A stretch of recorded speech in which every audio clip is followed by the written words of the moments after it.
Hello everyone, आज है 17 सितंबर और आज इस वीडियो में हम बात करने जा रहे हैं सिनकॉम फॉर्मुलेशन के बारे में। 23 रुपये का शेयर है, 4% की गिरावट है एक महीने में। अगर आप देखो तो भाई साहब 46% की तेज़ी अभी भी है।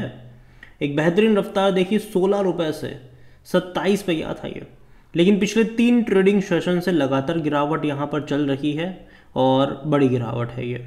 करेक्शन यहाँ पर देखने को, देखो ये एक्सपेक्टेड होता है, ठीक है। जब कोई शेयर ऑलरेडी बहुत बड़ी तेज़ी दिखा देता है तो एक्सपेक्टेड होता है कि भैया बहुत जल्दी गिरावट आएगी, और वो गिरावट जो आएगी वो 3, 4, 5, 10% पर नहीं रुकेगी, वो एटलीस्ट 15, 20, 25, 30% तक की गिरावट देखने को मिलती है। और ये होता है, ठीक है, यहाँ पर। और ऐसे पहली बार नहीं, पिछले 1 साल का अगर आप ग्राफ देख लोगे तो एक बड़ी तेज़ी यहाँ पर आई थी। आप देख सकते हैं यहाँ पर कि 8 रुपये से भाग के गया था 17-18 पर, वापस गिरकर आ गया था 11 रुपये पर। तो ये होता है यहाँ पर, ये होता है। छोटी सी फार्मा कंपनी है, बहुत छोटी सी कंपनी है ये, और जब भी तेज़ी दिखाई है, गिरावट भी इसने बाद में हमें देखने को मिली है। और इवन देखा जाए कंपनी, अगेन मैं कहूँगी देखो ख़राब नहीं है, प्रॉफिटेबल कंपनी है, लेकिन दिक्कत वही है कि भाई साहब जब इतनी बड़ी तेज़ी दिखा दी है तो करेक्शन जब आएगा तो 10-12% का नहीं होगा, वो बड़ा ही करेक्शन होगा। एटलीस्ट 25-30% का करेक्शन मिनिमम होगा तब। और अभी ऑलरेडी हम 10% का करेक्शन तो ऑलरेडी यहाँ पर देख ही चुके हैं। थोड़ी और गिरावट भी यहाँ पर पॉसिबल होगी, थोड़ी और गिरावट भी यहाँ पर देखने को मिलेगी। और जहाँ तक वॉल्यूम्स की बात करें तो 1 करोड़ से भी ज़्यादा के शेयर्स यहाँ पर ट्रेड होते नजर, देखो बड़ी क्वांटिटी में ट्रेडिंग तो हो रही है। 1 करोड़ से भी ज़्यादा के शेयर ट्रेड हुए हैं। ऑल टाइम हाई 27-28 तक है यहाँ पर, और लो तकरीबन 4.5 रुपये का है। मार्केट कैप 2200 करोड़ के आसपास देखने को मिल रहा है। कंपनी के बारे में अगर हम बात करें तो according to Moneycontrol user हर कोई कह रहा है खरीदारी करो यहाँ पर। अगेन वाइज मौके नहीं है, ये यूज़र है, कोई एक्सपर्ट नहीं है। जब भी शेयर खा सके, पेनी स्टॉक जो होता है, जब भी वो 50-60% की तेज़ी दिखाता है तो भाई साहब संभलने के टाइम होते हैं। और वो भी तब जब कोई वजह नहीं है।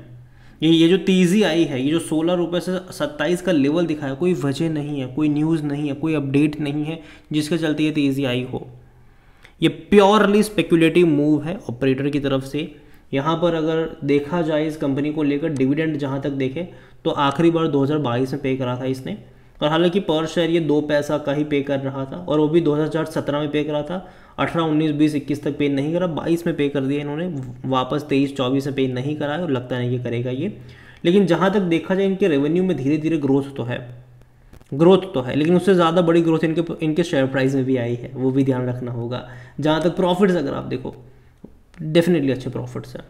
कंपनी की वेबसाइट पे आप जो तो देखो, बहुत छोटी कंपनी है ये, इंटरनेशनल डोमेस्टिक दोनों जगह इनका कारोबार देखने को मिल रहा है। और जहाँ तक इनकी प्रोडक्ट वगैरह भी अगर आप देखते हो तो बहुत छोटी छोटी प्रोडक्ट होती है, ठीक है। न्यूट्रिशंस की भी कुछ प्रोडक्ट आपको इनकी देखने को मिल जाएगी, ठीक है। अलग अलग तरीके की प्रोडक्ट है, लाइफ केयर की प्रोडक्ट होती है इनकी।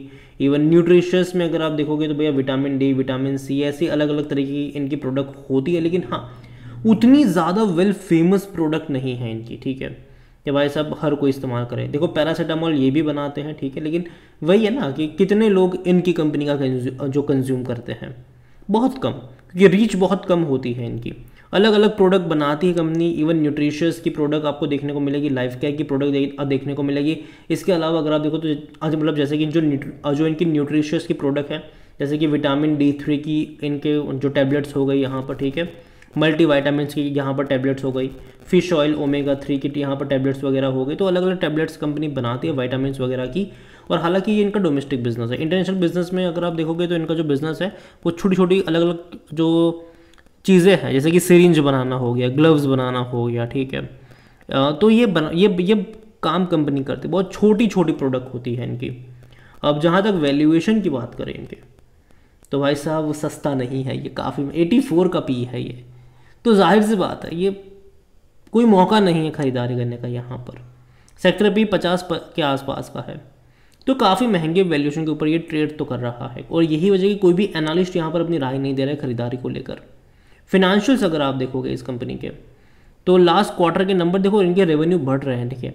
और तेज़ी की वजह भी बीच में थी, लेकिन अभी जो तेज़ी आई है पिछले महीने में, वो इन रिजल्ट्स के चलते नहीं आई है, ठीक है। यहाँ पर अगर आप देखोगे तो इनका जो रेवेन्यू है वो पहले 61 करोड़ का था, फिर 67 रहा, फिर 70 करोड़ रहा, फिर 77 रहा, फिर 88 करोड़ रहा। तो लगातार बढ़ रहा है इनका रेवेन्यू। प्रॉफिट अगर आप देखो तो वो भी धीरे धीरे बढ़ा है, ठीक है। 4.5 करोड़ था, फिर 6.5 करोड़ हुआ, फिर 7 करोड़ हुआ, फिर 7.5 करोड़ हुआ, और अभी 7.63 करोड़ हुआ। तो धीरे धीरे इनका बढ़ रहा है। अभी ये है कि एक्सपेक्टेशन भी हाई है। अब एक्सपेक्ट यही करेंगे कि इसी तेज़ी से बढ़ते रहने चाहिए। ठीक है, सितंबर के भी जो नंबर्स है भाई साहब वो भी इनके अच्छे आने चाहिए, जैसे जून से ज़्यादा के ही आने चाहिए। रेवेन्यू प्रॉफिट भी उसके हिसाब से ही आने चाहिए। ग्रोथ एक्सपेक्टेड है। और वैल्यूशन भी अगर आप देखो तो काफ़ी हाई वैल्यूशन के ऊपर भी ट्रेड कर रहा है। ये काफ़ी हाई वैल्यूशन के ऊपर ट्रेड कर रहा है अभी के टाइम पर अगर आप देखो तो। और जहाँ तक शेयर होल्डिंग के बारे में देखें तो प्रमोटर की होल्डिंग 50.57% की है। म्यूचुअल फंड डोमेस्टिक के पास कुछ भी नहीं है। लेकिन एफआईएल्स ने एंट्री करी थी मार्च क्वार्टर में, जहाँ दिसंबर 2023 क्वार्टर तक एफआईएल्स के पास कुछ भी नहीं था। मार्च में 0.08% पर आए और जून में 0.09% पर आए। तो यहाँ पर डेफिनेटली उनकी तरफ से हमें खरीदारी देखने को मिली है एफआईएल्स की तरफ से। लेकिन अगेन मैं कहूँ कि अभी भी कोई उतनी बड़ी क्वांटिटी नहीं है। ये म्यूचुअल फंड और डोमेस्टिक तो यहाँ से गायब ही है। रिटेल की होल्डिंग अगर आप देखो तो 38.28% की होल्डिंग रिटेल इन्वेस्टर के पास है।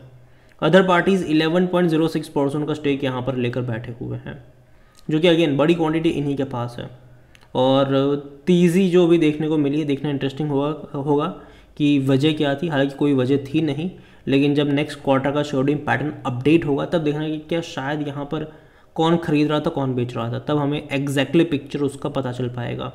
ओवरऑल अभी के लिए तो मैं इतना ही कहूँगा यहाँ पर सिनकॉम को लेकर कि देखो यार, तेज़ी पहले भी दिखा चुका है ऐसी वाली। ठीक है, बाद में बड़े करेक्शन से गुजरा था, और जो करेक्शन जब आता है तो अगेन वो 10-12% पे शांत नहीं होता है, वो कम से कम 25-30% का करेक्शन दिखाता है।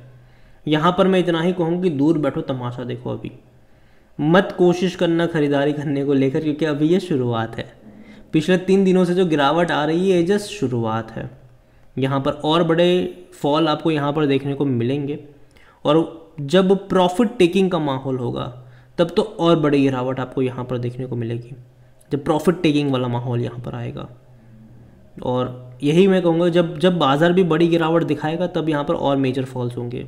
उन कंपनियों में ज़्यादा गिरावट आती है जिनके फंडामेंटल उतने खास नहीं होते, और जिसने पिछले कुछ टाइम में वो हद से ज़्यादा ही मतलब पैसा बनाकर दे दिया होता है, वहाँ पर गिरावट ज़्यादा देखने को मिलती है जब प्रॉफिट टेकिंग आती है, जब बाज़ार पूरी तरीके से डाउन होता है।